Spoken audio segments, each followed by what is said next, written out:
Hello there, time for an in-depth look at one of last year's hottest eyeshadow launches. The Huda Beauty Obsessions palettes have certainly got a lot of airtime. Thought I'd show you the warm brown palette up close so you can decide if it deserves a spot in your makeup bag too. The good thing is this genuinely is a palette you can put in your makeup bag and take away with you. It's absolutely tiny and very light, much smaller than I expected. Luckily, there haven't been any compromises with the shadow sizes. You're still getting 9 highly pigmented shades, 8 mattes and 1 shimmer. Sadly, no shade names, so I'll just talk you through them instead. These are very buttery, smooth shadows. The top row has a rich purpley burgundy, a strong mustard orange, and bold brick red. One of my favourites.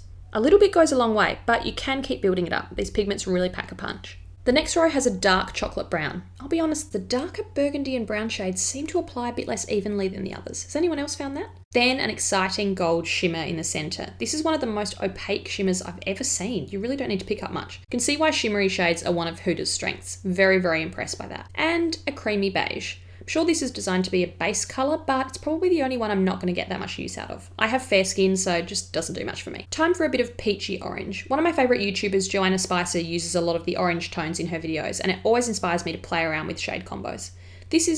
What is this colour?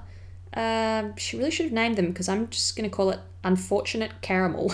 It doesn't look that appetizing to me. And a good old warm chestnut brown to finish. This is almost looking a little bit orangey too.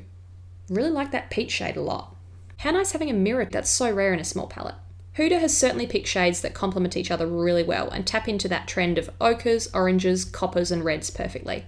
Great on green eyes, but warm shades really enhance so many different eye colours. This was my first Huda Beauty purchase, so I'd love to hear what you think of her other products. Pretty tempted by Desert Dusk. See you next time!